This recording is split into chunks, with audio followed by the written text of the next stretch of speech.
शांति पथ प्रदर्शन का स्वाध्याय हम सभी कर रहे हैं। चुलक श्री जिनेन्द्र जी वर्णी द्वारा विरचित। मंगलम भगवान वीरो मंगलम गौतमो गणी मंगलम कुंद कुंदाद्यो जैन धर्मोस्तु मंगलम। नमो अरिहंताणम नमो सिद्धाणम नमो आयर्याणम नमो उवज्जायाणम नमो लोये सवसाहुणम। पंच परमेष्ठी भगवान की जय। अगले 45 मिनट के लिए सभी प्रकार के पापों को त्याग करके सभी 9 बार नमो कर मंत्र पढ़ लें।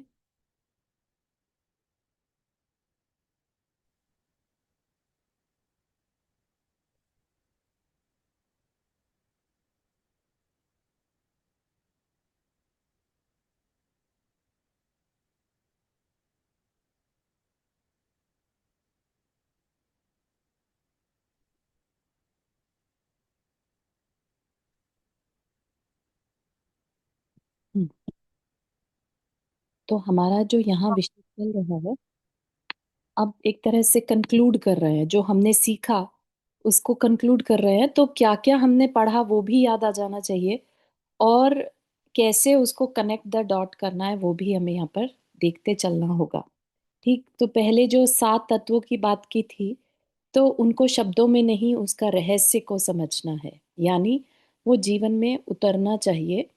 इवन हम कुछ भी करते हैं, लाइक कोई भी एक्टिविटी करते हैं, मन वचन का ऐसे जो भी कुछ कर रहे हैं, तो हमें ये रियलाइज होता रहे कि हम आश्रव कर रहे हैं।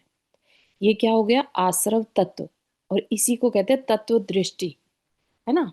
आश्रव किसका? तो समझ में आता है, कर्म का आश्रव। किसके साथ हो रहा है? तो आत्मा के साथ हो रहा है ना। तो इस तरह से जब भी विषय हमारा चिंतन इस दिशा में जाएगा, तो उसको कहा जाता है तत्व दृष्टि।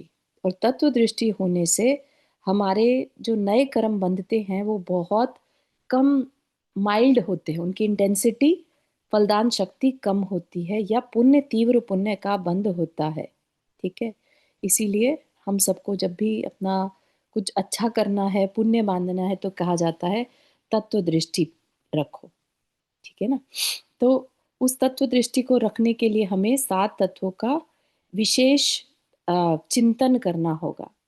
उनको अच्छे से समझते हुए उसको यूज करना होगा। ठीक है, अब आगे चलते हैं। तो कह रहे हैं रत्नत्रय समन्वय। रत्नत्रय क्या है?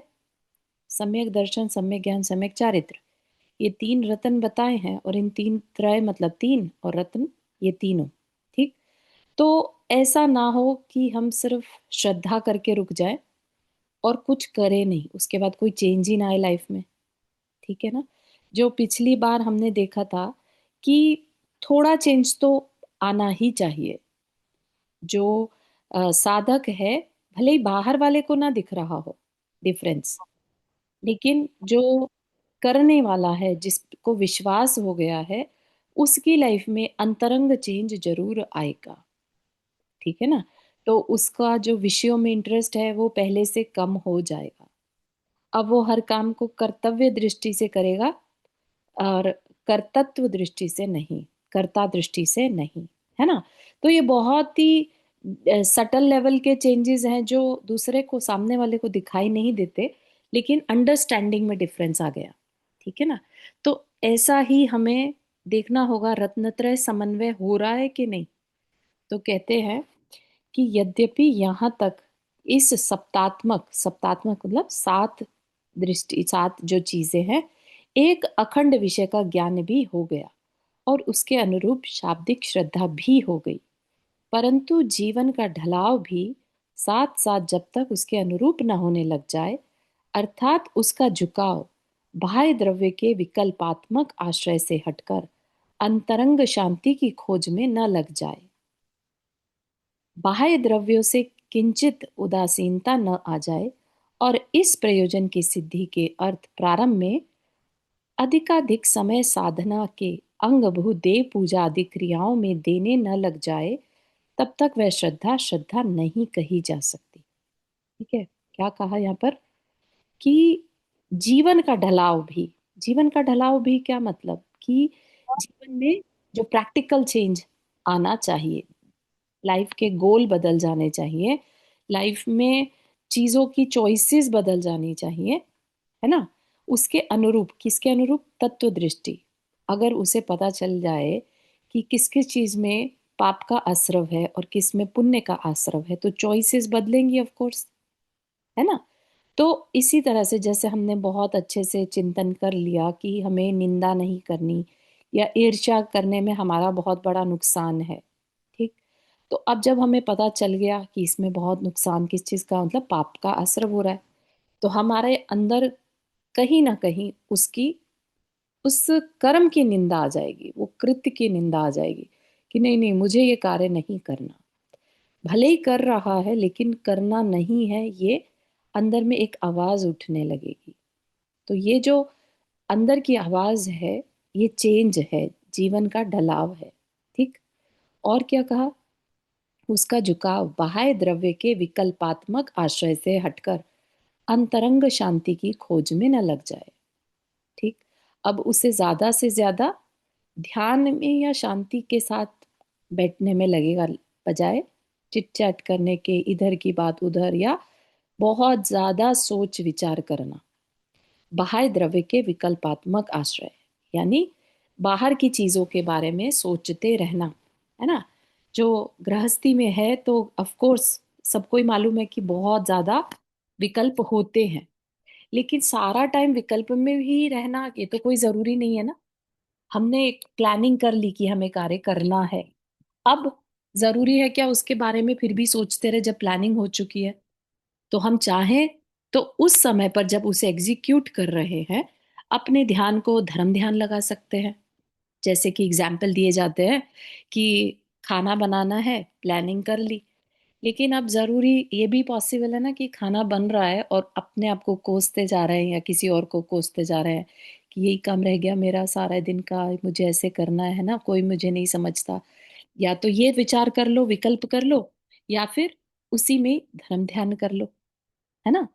तो इस तरह के जितने भी अंतरंग शांति जिस चीज से भी बढ़े, उन चीजों को वो करने लगता है ना। जितना अपने को उकसाएगा गलत चीजों के लिए, तो उतना ही क्या होगा, अपने विकल्प को वो चाहे तो बढ़ा सकता है, लेकिन अब उसको अच्छा नहीं लगता विकल्प बढ़ाना। लेट गो की फीलिंग आने लगती है कि चलो छोड़ो, क्या करना, है ना। तो क्या होगा, बाह्य द्रव्यों से किंचित उदासीनता ना आ जाए। और इस प्रयोजन की सिद्धि के अर्थ प्रारंभ में, प्रारंभ वर्ड यूज कर रहे हैं, स्टार्टिंग में उसे क्या चाहिए होता है, आलंबन। देव पूजा आदि क्रियाएं क्या हैं, ये आलंबन है। अगर आपको ध्यान हो तो कहा जाता है कि एक पूजा, मतलब 1000 पूजा करने से भी ज्यादा पुण्य एक बार के जाप में लगता है। एक बार की 100,000 जाप करने से भी ज्यादा पुण्य, या जैसे कहते हैं कि पुण्य की क्रिया है वो ध्यान है, और 1000 ध्यान से भी ज्यादा पुण्य जिसमें लगता है वो है क्षमा। आप सोच के देखिए ऐसा क्यों कहा होगा, है ना। तो जो पूजा करना है वो बहुत ही स्टार्टिंग बिगिनर लेवल है, क्योंकि हम टिक नहीं सकते, हमारा मन भागता रहता है, तो बहुत सारी चीजें दे दी, उससे अपने आप को बिजी रखो। 8 द्रव्य है, तुम्हें ये करना वो करना ऐसे करना उसके बाद ये करना, है ना। ये सारे में उलझा दिया ताकि विकल्प कहीं और ना जाए, दिमाग कहीं और ना जाए।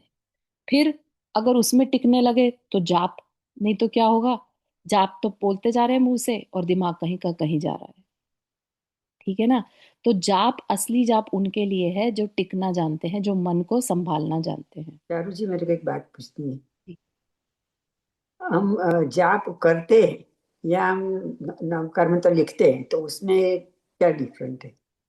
लिखना भी एक तरह से पूजा वाली क्रिया में आ जाएगा, अच्छा। ठीक है ना। हम हमने बोल अपने आप के को लिखते बिजी हैं, कर लिया नहीं शरीर से। बोल कर लिखते हैं तो भी? बोल कर लिखते हैं मतलब, देखो वो ठीक है, जाप की उसमें आ जाएगा कि हम माला पकड़ के जैसे जाप करते हैं, उसकी जगह आपने हाँ, पेपर पे तो लिख लिया। मैंने सोचा है कि जब लिखने बैठते हैं तो ध्यान ज्यादा दी जाता है ठीक है, कहीं, बिल्कुल सही है। तो और अब इसमें अपने भी, थोड़ा ध्यान आगा पीछा हो जाता है। हाँ, जाप में भी क्या होता है, 3 तरह की जाप होती है ना। एक कि हम माला यूज कर रहे हैं, माला सबसे इजी होता है अपने बैठना और जाप करना, ठीक है हम्म, ना, उसमें काउंटिंग नहीं करनी, कुछ नहीं करनी। ठीक है ना। तो हम्म, उसमें भी अगेन भटकने के चांसेस बहुत रहते हैं। हम्म। फिर हम फिंगर्स पे करते हैं तो उसमें थोड़ा ध्यान रखना रहता है। ठीक है। वो और भी जब एक, हम प्रैक्टिस आ जाती है तो ऑटोमेटिक अंगुली चली हाँ जाती है। हाँ, और इसीलिए सबसे कठिन जाप जो बताई है वो है हृदय पर कमल की आकृति बना लो। 8 पंखुड़ी वाला कमल बनाकर उसमें हर पंखुड़ी में 12 12 डॉट्स लगाते जाओ। वाइट कलर का कमल है और येलो कलर की उसमें डॉट लगाते जाओ। एक एक पंक्ति पढ़ते जाओ, बोलते जाओ, पद बोलते जाओ, और डॉट अंदर ही अंदर सोच में सिर्फ इतना बिजी कर लो अपने आप को। तो उस जाप का, क्योंकि फोकस पे, बेसिकली पर्पस फोकस लगाने का है ना। हम्म, तो हम्म। उस फोकस का फल और ज्यादा मिलता है। उतनी देर के लिए हमारे अंदर कोई विकल्प नहीं चलता, क्योंकि विकल्प चलेगा तो काउंटिंग भूल जाएंगे। और जो वो श्वासोश्वास वाला करते हैं तो वो। श्वासोच्छ्वास वाला भी बहुत अच्छा है। सेम ही है कि हम श्वासोच्छ्वास को काउंट कर रहे हैं, अपने मन के अंदर काउंट करें। हम्म, हम्म, है ना। हम्म, अगेन उसमें डॉट्स लगाते चले कि हाँ ये इतनी हमने कर ली श्वासोच्छ्वास। हम्म। ठीक है ना। तो इस तरह से तो जाप वो है। श्वासोश्वास के करते हुए अगर अंगुली में हम काउंटिंग करते हैं तो ये कर सकते हैं क्या, नहीं कर सकते? हाँ, अगेन उसमें भटक जाने के चांसेस बढ़ जाते हैं, क्योंकि एक तरह से रिलायबिलिटी हो गई ना कि अरे गलती तो होएगी नहीं, हम्म, काउंटिंग तो हमारी होएगी नहीं, बाय डिफॉल्ट काउंटिंग तो चल रही है। तो अच्छा, दिमाग दूसरी जगह जाने के चांसेस ज्यादा हैं। अच्छा। ठीक है ना। हम्म, इसीलिए कई बार ऐसा भी बोल दिया जाता है कि उल्टा जाप करो तो जल्दी कार्य जल्दी बनेगा। उल्टा हम्म। जाप करने से कार्य नहीं बनता, कार्य बनता है आपके ध्यान। फोकस से। फोकस। है ना, फोकस से, और आपने विकल्प नहीं किया उतनी देर के लिए, और श्रद्धा भी थी कि मेरा काम तो होगा। तो हम्म, काम उस श्रद्धा से, उस फोकस की वजह से, जो आपने अब पाप कर्म की इंटेंसिटी को कम कर लिया, उससे होता है। अच्छा। ठीक है ना। तो इस तरह के चेंजेस अंदर में आने शुरू हो जाते हैं कि उसे कैसे भी करके अंतरंग की शांति से पर्पस है। तो ऐसा करने के लिए फिर वो कहेगा देव पूजा कर लो, क्योंकि एटलीस्ट वहां जाके शांति मिलती है ना। एटलीस्ट मुझे क्या गोल है मेरा वो मुझे देखने मिलता है, भगवान की प्रतिमा देखने में मुझे बहुत अच्छा लगता है। ठीक है। और ऐसा अगर वो ना करे तो, अगर चेंज आ ही ना रहा हो तो, तब तक उसकी श्रद्धा श्रद्धा नहीं कही जा सकती। ठीक है। तो इस सप्तात्मक मार्ग को भली भांति युक्ति द्वारा जानकर, युक्ति द्वारा मतलब लॉजिकली, किसको, 7 तत्वों को लॉजिकली जानकर, इस पर ऐसा ही है, अन्य प्रकार नहीं, ऐसी दृढ़ श्रद्धा करके। है ना। कोई कह दे अगर आपको आके कि चुगली करना या निंदा करने से कोई कर्म वरम नहीं बंधता, कोई पाप कर्म नहीं बंधता, डोंट वरी, किसने देखा है, ऐसे ही बता दिया बस। है ना। अभी क्या होगा, इस पर हम अगर विश्वास कर लेते हैं उस पर्सन के ऊपर कि हाँ भाई सही बात है, देखा तो किसने, चलो छोड़ो, करो जो अच्छा लग रहा है। कई लोग बोलते हैं जो अच्छा लगे वो करो। तो ऐसा नहीं, इस तरह की श्रद्धा नहीं। जैसा लिखा है ऐसा ही है, अन्य प्रकार नहीं। जिन आश्रम में पाप का आश्रम बताया है वो पाप आश्रम ही करेगा, और जो पुण्य का आश्रम बताया वो पुण्य ही करेगा, ऐसा मानकर ही आगे बढ़ना। ठीक है ना। अपने जीवन को उसके अनुरूप ढालने या आचरण करने का नाम ही शांति का मार्ग है। ठीक है। इनमें युगपत ज्ञान श्रद्धा व चारित्र तीनों खंड पड़े हुए हैं। जो करना है वो चारित्र है। ठीक है। और जो श्रद्धा की है वो श्रद्धा और ज्ञान है। ठीक, तो तीनों ही होने जरूरी हैं। हम कह दे हमें तो सर पता तो सब है, हमें सब चीज का ज्ञान है, हम मानते हैं, है ना, लेकिन अभी कर नहीं रहे, तो थोड़ा थोड़ा परिश्रम तो करके स्टार्ट करना ही होगा। ऐसा नहीं कह सकते कि पता तो सब है लेकिन अभी नहीं, आराम से कर लेंगे, हमसे अभी नहीं होता। तो वो जो श्रद्धा है इसका मतलब कहीं ना कहीं गड़बड़ है। हो सकता है दिखावे की श्रद्धा हो फिर। ठीक है ना। क्योंकि ऐसा हो नहीं सकता कि जिसको सब समझ में आ रहा हो। है ना। हाँ, निधि जी कुछ कह रहे हैं। शायद गलती से अनम्यूट हो गया। हम्म। यही है शांति मार्ग की या मोक्ष मार्ग की या धर्म मार्ग की त्रयात्मकता। ठीक है, अब आप इस चीज को बहुत अच्छे से समझिएगा कि शांति मार्ग कहो, मोक्ष मार्ग कहो या धर्म मार्ग कहो, बात एक ही है। कहीं पर भी कंफ्यूज नहीं होना। शांति का मतलब यहाँ पर चौथी शांति की बात है, आत्मा की शांति। ठीक है, आत्मा की शांति कब होगी? जब कर्म या विकल्प अवस्था नहीं रहेगी। ठीक है ना, तो ये पूर्ण शांति की बात कर रहे हैं यहाँ पर। तो पूर्ण शांति कहिए या मोक्ष कहिए, ठीक है ना, या उसी को धर्म कह देंगे। धर्म किस अपेक्षा से हो गया? क्योंकि हमारा स्वभाव ही धर्म है, और स्वभाव क्या है? शांति है। ठीक है ना, तो उस अपेक्षा से धर्म मार्ग भी इसे ही कहा है। तो जहां इनकी त्रयात्मकता, जिसमें ज्ञान, श्रद्धा व चारित्र तीनों मिलकर एक हो गए हैं, इतना विशेष है कि साधना खंड में कथित देव पूजा आदि प्रवृत्तियों में जिस किस प्रकार भी राग प्रवृत्ति से हटने की प्रधानता रहती है। ठीक है, साधना खंड में कथित देव पूजा आदि प्रवृत्तियों में जिस किस प्रकार भी राग प्रवृत्ति, मतलब कि पहले हम अभी स्टार्टिंग कैसे करते हैं पूजा की?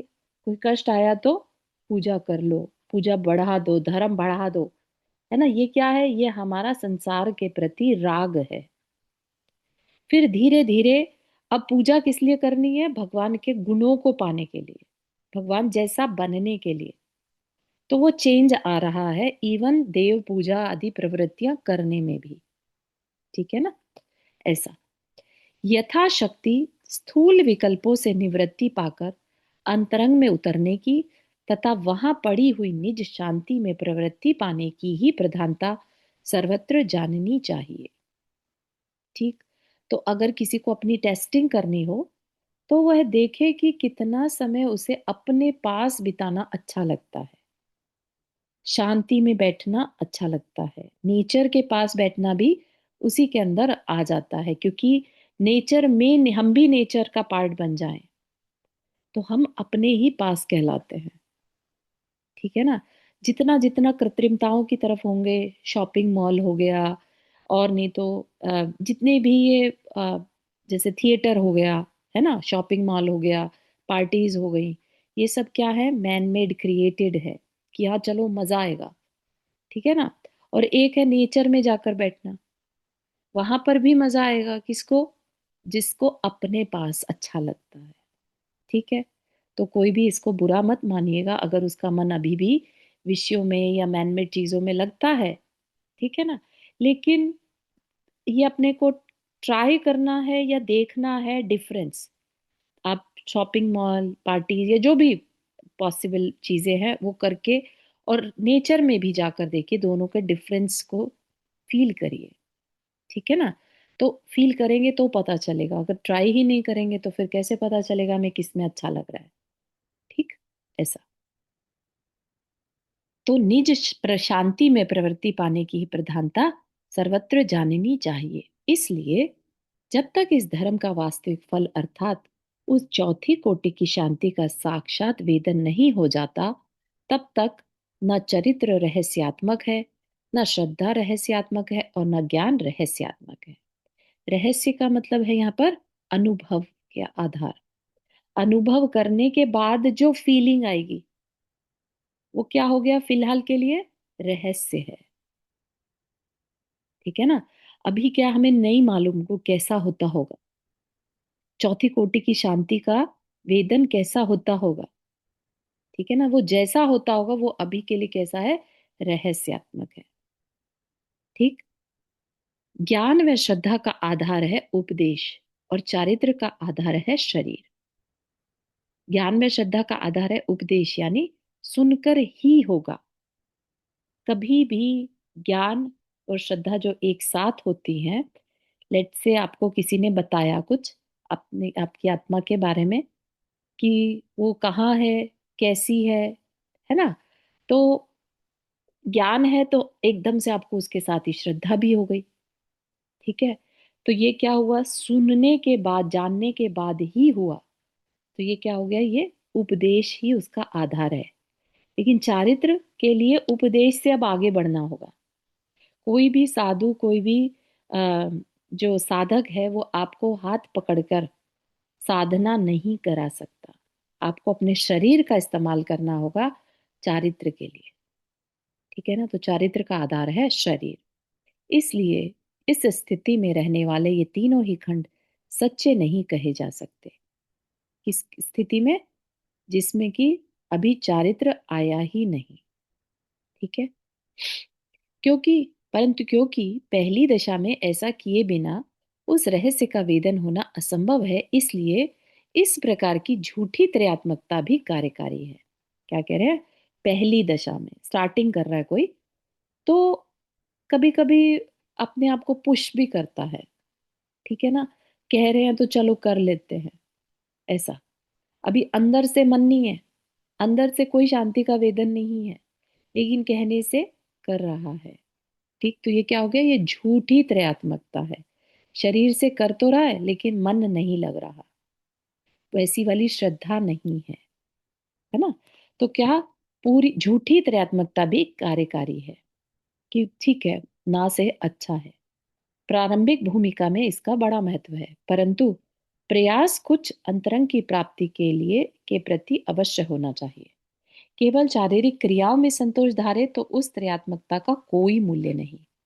यानी चारित्र हो लेकिन श्रद्धा या ज्ञान ही ना हो तो वह चारित्र भी यूजलेस होगा। तो त्रयात्मकता होनी चाहिए, तीनों होने जरूरी हैं अगर वास्तविक शांति को महसूस करना है तो। धीरे धीरे इस प्रकार जीवन को एक नई दिशा की ओर घुमाकर धैर्य व साहस पूर्वक इस पर आगे बढ़ते जाएं, तो एक दिन ऐसा आ जाना संभव है जबकि एक क्षण मात्र के लिए उस लक्ष्य का साक्षात्कार हो जाए। एक क्षण मात्र के लिए इतना, जैसा आपको एग्जाम्पल दिया था दीपक का, बहुत बार दिया है ना? जलता हुआ दीपक पहले कभी किसी ने ना देखा हो और अब देख लिया, चाहे वो एक सेकंड के लिए ही देखा हो, है ना, और अब वो बुझ गया। राइट? तो अब एक क्षण मात्र के लिए भी अगर देखा है आपने, तो अब आपको वो याद रहेगा कि ऐसा दिखता है। अच्छा, आज तक नहीं देखा था जलता हुआ दीपक। ठीक है ना? ऐसे ही हर चीज पर लगा सकते हैं जो पहले कभी ना देखा हो, और एक क्षण के लिए उसका साक्षात्कार हो जाए, देख लिया जाए, तो अब उसे भूलेंगे नहीं। अनलेस आप उसको, अपनी मेमोरी इतनी खराब है कि हमने कब देखा था हम टोटली भूल गए।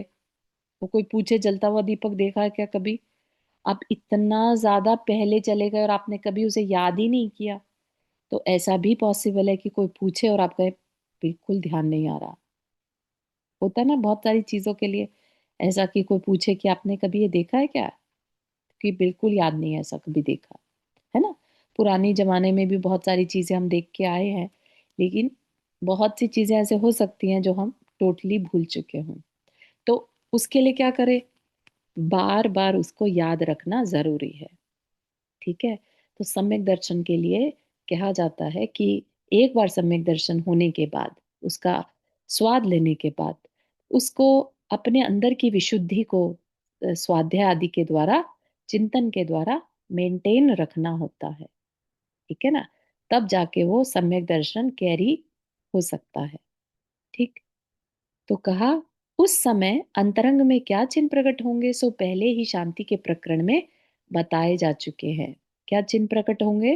वो जो गुण बताए थे सम्यक दर्शन के, वो सब उस समय एक अपूर्व कृत कृत्यता से उत्पन्न होने लगेगी। एक विचित्र संतोष वह हल्कापन सा प्रतीत होगा, और वे ज्ञान व श्रद्धा जो इस समय तक शब्दात्मक थे, अब एक नया रूप धारण कर लेंगे। ठीक है? तो अब अगेन इस चीज को कोई बता तो सकता नहीं, क्योंकि आत्मा को कोई कैसे एक्सप्लेन कर सकता है? वो तो अनुभवात्मक है, किसी ने वास्तव में देखी हो ही नहीं सकती, है ना? सबका अपने अपने लेवल का एक्सपीरियंस है। जैसे कि स्वाद, किसी को फल का बताना हो तो कोई भी स्वाद का सेम स्वाद जब तक खुद ना कर ले, है ना, एक ही फल के बहुत सारे टुकड़े कर दिए जाएं और फिर उसे चखे, तो कह सकते हैं कि हाँ, इसका स्वाद और दूसरे ने जो स्वाद चखा वो सेम था। लेकिन आत्मा के केस में सबके अपने अपना है, अपना अपना लेवल है अंडरस्टैंडिंग का। कौन से उपदेश सुन के कौन कहाँ से आ रहा है, कितनी श्रद्धा है, कितनी दृढ़ता है, सब डिफरेंट हो सकता है। ठीक है। लेकिन यहाँ पर जो मणि जी हैं वो अपने एक्सपीरियंस से बता रहे हैं, क्या कह रहे हैं कि जब ऐसा होता है, एक झलक भी अगर दिख जाए उस शांति की, ठीक है, एक क्षण के लिए भी अगर अपनी अंडरस्टैंडिंग क्लियर हो जाए कि हम कौन हैं, तो क्या होगा, एक अपूर्व कृतकृत्यता सी उत्पन्न होने लगेगी। कृतकृत्यता मतलब, अपूर्व मतलब तो है कि पहले कभी ना हुई हो ऐसा, ठीक है। और कृतकृत्यता, अब करने के कुछ नहीं बचा। कृतकृत्य हो जाना मतलब जो करना था वो कर लिया, अचीव कर लिया गोल, ठीक है। तो कृतकृत्यता सी उत्पन्न होने लगेगी, एक विचित्र संतोष और हल्कापन। क्यों? क्योंकि जो करना था वो कर लिया, है ना। ये रियलाइज हो गया, अरे मेरी शांति तो सब यहीं पर है, मैं बाहर में कहाँ भाग रहा हूँ। ये जो बाहर में केओस दिख रहा है ये तो कर्म के अकॉर्डिंगली हो रहा है, इससे मेरा कोई लेन देन ही नहीं है ना। और जो परिवार से तकलीफ या शरीर से तकलीफ है वो तो इस टेम्परेरी है, इस भव की है। तो ये एकदम से बस थॉट सारे के सारे एकदम से आते हैं, तो हल्कापन लगता है, हल्कापन सा प्रतीत होगा, ठीक है ना। और क्या जो नॉलेज और जो श्रद्धा है वो क्या रूप धारण कर लेंगे, अरे यह है वह रहस्य, यह हूं मैं साक्षात रूप से अपने अंतरंग में विराजमान, शांति के वेदन से अत्यंत तृप्त, सर्व अभिलाषा से मुक्त। क्योंकि शरीर ही नहीं है तो चाहेंगे क्या। आज हम जितनी भी हमारी इच्छाएं हैं वो इस शरीर से संबंधित होती हैं। कभी भी शरीर के बियॉन्ड हम कुछ नहीं सोच पाते। हम इवन अपने आप को अगर विदेह क्षेत्र में भी देखते हैं तो हम ये अपने शरीर के साथ जाने का देखते हैं कि इस शरीर के साथ हम विदेह क्षेत्र पहुंचे हुए हैं, नंदीश्वर द्वीप पहुंचे हुए हैं इस शरीर के साथ। कभी सोल के साथ, कभी सोल को देखा है ऐसे हर जगह जा रही है? नहीं, क्योंकि सोल को जाने की जरूरत ही नहीं है, ठीक है ना। उसके अंदर कोई चाह ही नहीं है, उसके अंदर चाह है तो सिर्फ एक सिद्ध बनने की, सिर्फ एक उस चाह को वो फॉलो करता है कि मैं कब इन कर्मों से मुक्त हो जाऊं। सिर्फ एक वो ही चाह रहती है, बाकी कुछ भी नहीं, है ना। और उसमें भी कोई टेंशन नहीं रहती फिर उसे, क्योंकि इतना कॉन्फिडेंस तो है कि जब मैं अपने पास हूं तो अब तो मैं बंधन से छूट ही जाऊंगा, ठीक है ना। तो ये एक बहुत ही इंपॉर्टेंट अंडरस्टैंडिंग की बात है ये। और चारू, एक चीज पूछूं? जी, तो ये आत्मा तो सोल तो जो है पुद्गल के साथ ही चलेगी जहां भी पुद्गल जाएगी, या नहीं? साथ जाएगी, लेकिन आप उसको एज अ शरीर देख रहे होते हैं उस टाइम, जब हम ओके। विजुअलाइज करते हैं ना, तो हम हाँ शरीर देख रहे होते हैं, हम आत्मा की तरफ से नहीं हाँ, ये जाते। तो है। हाँ हाँ, ये शरीर तो। तो इधर रह जाता है तो कैसे शरीर आए, शरीर तो इधर रहता है ना जब आत्मा चली जाती है तो। नहीं नहीं नहीं नहीं, आंटी कुछ और पूछ रही हैं, रुक्मणी आंटी, कि जब हम विजुअलाइज करते हैं कि हम विदेश क्षेत्र गए या नंदीश्वर द्वीप गए, है ना, तो हम्म। क्या वो आत्मा शरीर के साथ नहीं रहती? तो उसमें मेन तो हमें शरीर ही दिखाई दे रहा होता है ना अपना। हम हाँ एज अ मैं अपने आप को देखूं तो एज अ चारू दिखाई देगी, ठीक है। हाँ, सही में। मैं एज अ सोल नहीं देखने वाली हूँ अपने आप को जब हम विजुअलाइज करते हैं, हाँ हाँ, नहीं ठीक है, थैंक यू थैंक यू। ठीक है। तो इस तरीके से समझ में आ रही है बात कि अपने में जब हम आध्यात्म में प्रवेश करते हैं तो सारी इच्छाएं धरी की धरी रह जाती हैं, क्योंकि आत्मा को कुछ चाहिए ही नहीं। जब रूप ही नहीं है, शरीर ही नहीं है, तो चाहेंगे क्या, ठीक है ना। ऑलरेडी जो है चाहिए वो उसके पास है, ठीक है ना। वो तो सिर्फ कैद में है, बस ये मान सकते हैं, ठीक है ना। कैद में है और उसका दुख सुख जो भी है वो हम फील कर रहे हैं, लेकिन शुद्ध भी रूप भी हम उसका देख पा रहे हैं। जैसे दूध में घी को महसूस करना कि हाँ होता है और कैसा होता है, दिखता है, वो सब हमने जानकारी से हासिल कर रखा है, ठीक है। वाह वाह, कितना सुंदर है यह तो है बिल्कुल पृथक, यह रहा, वास्तव में कुछ भी संबंध है नहीं इन दूसरों से, इसका, इसका मतलब आत्मा का, है ना। व्यर्थ ही अब तक व्यग्र बना रहता था, व्यग्र मतलब परेशान, व्यर्थ ही अब तक परेशान बना रहता था, व्यर्थ ही इसकी खोज इतनी कठिन समझता था। यह मैं ही तो हूं। अरे वाह वाह, कितनी विचित्र बात है। आज तक यूं ही मारा मारा फिरता रहा इसकी खोज में। इस शांति को छोड़कर अब कहाँ जाऊं? कुछ भी प्रयोजनीय नहीं है मुझे अब, बस यही कुछ नहीं चाहिए। यह था वह जिसकी मुझे इच्छा थी। ठीक है, लेकिन आप बिलीव करिएगा कि कितने ही हम में से ऐसे लोग हैं जिन्हें पता चल गया है कि वो कौन है, लेकिन फिर भी किसी भय के कारण कुछ ऐसा है जो राग इतना तीव्र है कि वो उसका ध्यान भी करना नहीं चाहते। ठीक है ना, इतना ज्यादा अंतरंग में राग है कि अगर हम इसका ध्यान करेंगे ना तो ये सब कुछ तो छूट जाएगा।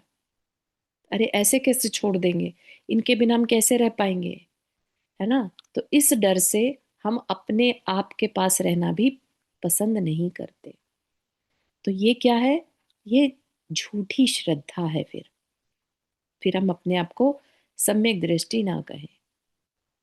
ठीक है, अगली बात में वही लिखा है कि बस उसी क्षण वह श्रद्धा अब इस रूप में न रह जाएगी कि गुरु का उपदेश है इसलिए यह ऐसा ही है, बल्कि इस रूप हो जाएगी कि मैंने स्वयं इसका फल चखा है इसलिए यह ऐसा ही है। अब इसका आधार उपदेश की बजाय अनुभव हो गया। अब यह श्रद्धा पराश्रित नहीं रही, स्वाश्रित हो गई है, शब्दात्मक नहीं रही, रहस्यात्मक हो गई है। अब यह श्रद्धा 3 कोटियों का उल्लंघन करके चौथी कोटि में पहुंच चुकी है, इसलिए इसी का नाम वास्तविक सच्ची श्रद्धा है। एटलीस्ट श्रद्धा तो वास्तविक हो गई ना, जब हमने अपने आप को महसूस कर लिया, ये मैं हूं, अपने खुद के अनुभव से, उपदेश से नहीं, अनुभव से। ठीक है, इसके हो जाने पर ज्ञान भी रहस्यात्मक बन जाने के कारण सच्चा हो गया, इसीलिए सम्यक ज्ञानी। ठीक है, सम्यक दृष्टि का ज्ञान, सम्यक ज्ञान, जितना भी ज्ञान पहले ही था, है ना, ज्ञान पहले भी था, ज्ञान अब भी है सेम। श्रद्धा बदलने से ज्ञान भी सम्यक हो गया। ठीक, वास्तव में सच्चे मार्ग का प्रारंभ इस दशा के पश्चात ही होता है।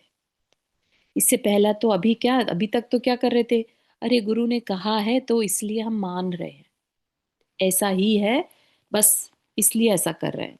जब तक कि खुद की अंडरस्टैंडिंग में ना आए, खुद की फीलिंग में ना आए कि मैं ऐसा हूं। ठीक है, पहले की त्रयात्मकता में शाब्दिक ज्ञान की प्रमुखता थी। पहले की मतलब प्रारंभिक भूमिका में, ठीक है, शाब्दिक ज्ञान की प्रमुखता थी, और इस रहस्यात्मक त्रयात्मकता में रसास्वाद रूप अनुभव संबंधी श्रद्धा की मुख्यता है।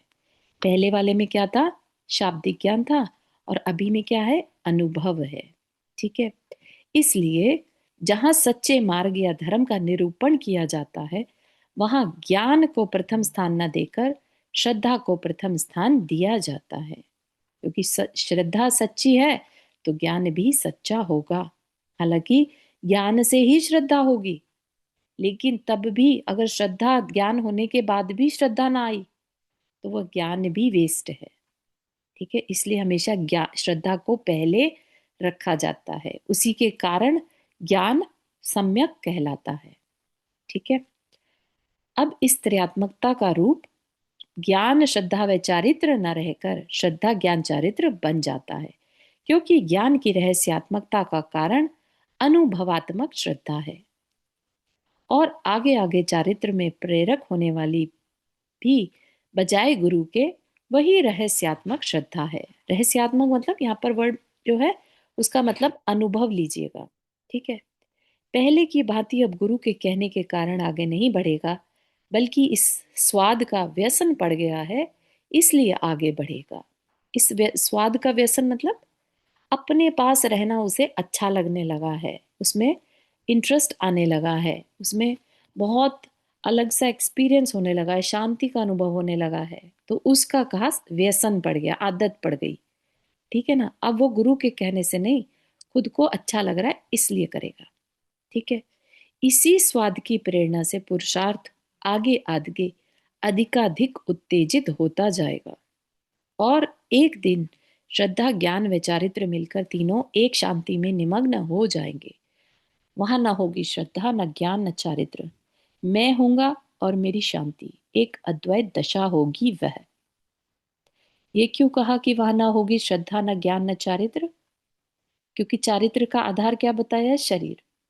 जब शरीर ही नहीं है ना, जब बॉडी ही नहीं है, तो अब क्या रह गया वहां पर? मैं और मेरी शांति। ठीक है, मैं और मेरा स्वभाव, एक अद्वैत दशा। वहां दो नहीं रहेंगे, मैं और शरीर अलग अलग नहीं रहेंगे। अब क्या रह गया? एक ही हो गए। ठीक है ना? ये बात यहां तक समझ में आ रही है? हार्ड तो नहीं लग रहा? चारों जरा ये दोबारा से बताओगे, कुछ समझ कम आया। क्या पार्ट आंटी इसमें क्या? जो अभी तुमने लेटेस्ट बोला ना, जो कुछ की हम्म, कोई चीज बोली अभी लेटेस्ट, मैं और मेरा कुछ बोला, हाँ हाँ हाँ, वो चीज प्रॉपरली समझ नहीं आई, एक बार प्लीज। ठीक है ठीक है। बहुत अच्छा। कुसुम आंटी आप कुछ कह रहे हैं? नहीं, मेरे को बहुत अच्छा लगा, मैं और मेरी शांति। मैं वो और मेरी शांति, वो ठीक। मेरे को बहुत अच्छा लगा कि बस उसमें अपने को रहने का है। हाँ हाँ।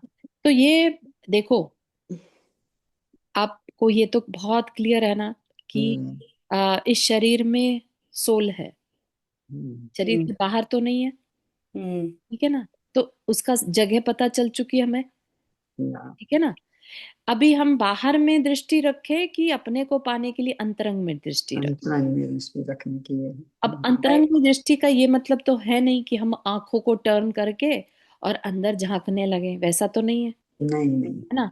आंखों को की बजाय अंतर्दृष्टि जिसे कहते हैं, अंतर्दृष्टि। है ना, अच्छी बात है, उससे, बहुत हाँ, एकदम उससे अपने आप को डीप में चली जाएंगे, ये सब बहुत अच्छा है, डीप में बहुत बहुत अंतरंग में चली जाए या कि हाँ, बहुत बहुत ये, इसी में अपने को शांति मिलेगी। अब मेरे को अभी पता चल गया, हाँ, बहुत मेरे अच्छा, को मार्ग मिल गया। हाँ। बहुत सुंदर, हाँ। बहुत सुंदर। कि ये शरीर को हाँ। सेपरेट कर दो, अलग कर दो। है ना? श्रद्धा ज्ञान और बहुत अच्छा, हाँ, बहुत अच्छा। विचारों को भी अपने से अलग कर दो, क्योंकि विचार भी क्या होते हैं? सदाचारित वो आ ही गया, बस कुछ जरूरी नहीं है। हाँ, तो विचार भी क्या होते हैं? कर्म के उपज से होते हैं, क्या? उपजते हैं। है ना? तो हम्म। सब जब हट जाएगा, हम्म। बचा कौन? हाँ, सोल तो हाँ। वहीं की वहीं रही ना। हाँ। ठीक है ना? हमें अपने को ढूंढना अपने है। में अपना हम अपने में अंदर ही उतर जाएंगे तो फिर यस, बाहर का कुछ मोह नहीं रहेगा। बिल्कुल। फिर कुछ जरूरी नहीं है, कुछ चीज की जरूरत नहीं है, किसी भी जरूरत नहीं है।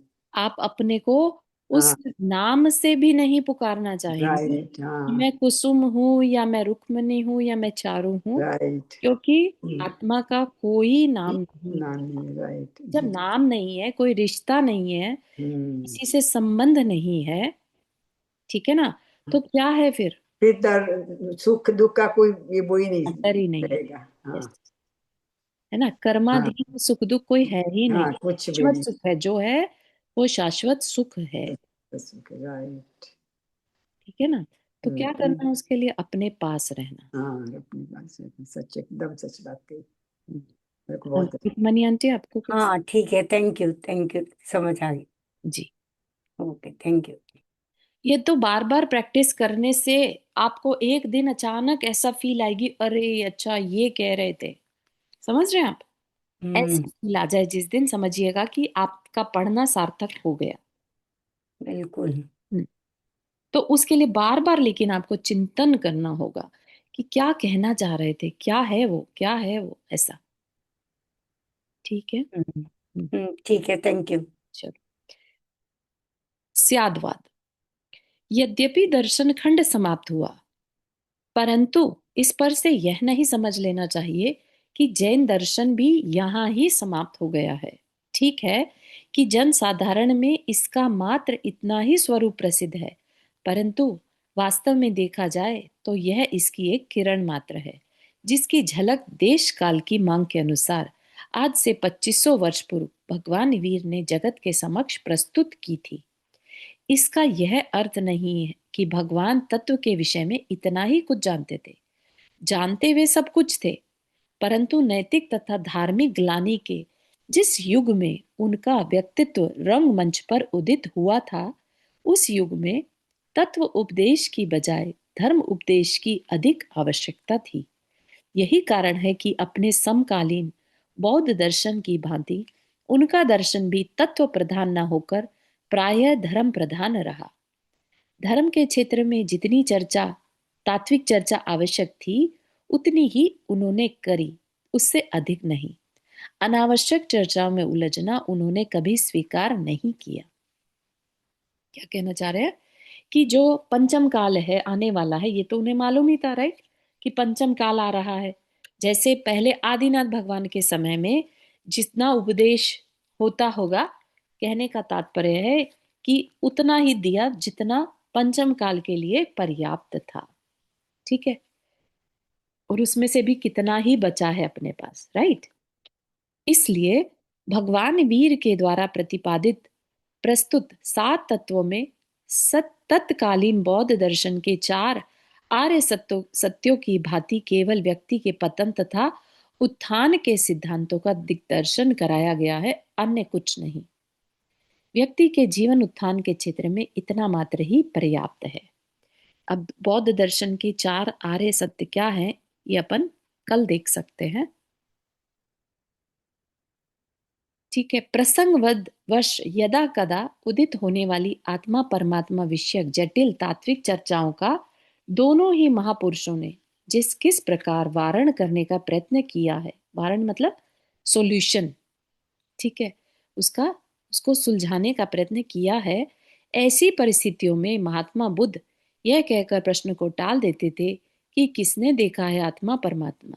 बौद्ध धर्म जो है वो आत्मा का अस्तित्व स्वीकार नहीं करता, कि आत्मा नष्ट हो जाती है ऐसा।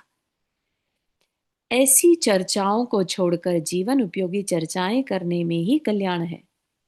इसलिए बौद्ध दर्शन आगे चलकर नास्तिक तथा अनात्मवादी प्रसिद्ध हो गया। दूसरी ओर भगवान वीर इतना शुष्क उत्तर न देकर एक ऐसी प्रेममयी पद्धति का प्रयोग करते थे जिससे प्रश्नकर्ता भी संतुष्ट हो जाता था और प्रश्न का वारण भी सहज हो जाता था। यानी कैसे करते थे? स्यादवाद शैली में। ठीक है, स्यादवाद अपन ने पढ़ा था, ठीक है ना, कि हर बात में कहीं ना कहीं कुछ न कुछ अपेक्षा से सत्यता होती है। ठीक है, क्या कहा? स्यात अर्थात किसी एक दृष्टि से तुम ठीक ही कह रहे हो, बस इतना मात्र संक्षिप्त सा उत्तर होता था और कुछ नहीं। इसलिए भगवान वीर स्यादवादी प्रसिद्ध हुए। उनकी इस विचित्र कथन पद्धति ने ही आगे जाकर स्यादवाद नामक एक संगोपांग महादर्शन का रूप धारण कर लिया। स्यादवाद जो है वो जैन दर्शन का सबसे महत्वपूर्ण और यूनिक अंग है, जो उसे विशेषता प्रदान करता है। किसी और दर्शन में स्यादवाद नहीं यूज होता, अनेकांत जिसे कहते हैं ना, वह। ठीक है, आज के लिए इतना ही रखते हैं। किसी को कुछ यहाँ तक प्रश्न है तो पूछ सकते हैं।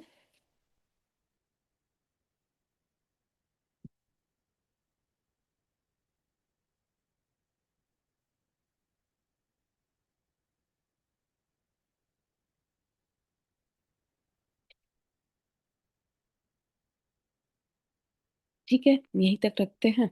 नहीं, अगर किसी को प्रश्न है तो।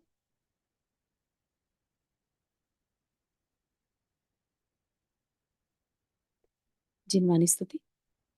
जावानी के ज्ञान से सूझे लोकालोक, सो वाणी मस्तक धरो सदा देतु दो। हे जिनवाणी भारती तो ही जपो दिन रैन, जो तेरा शरणा गए सो पावे सुख चैन। नौ नमो करवन।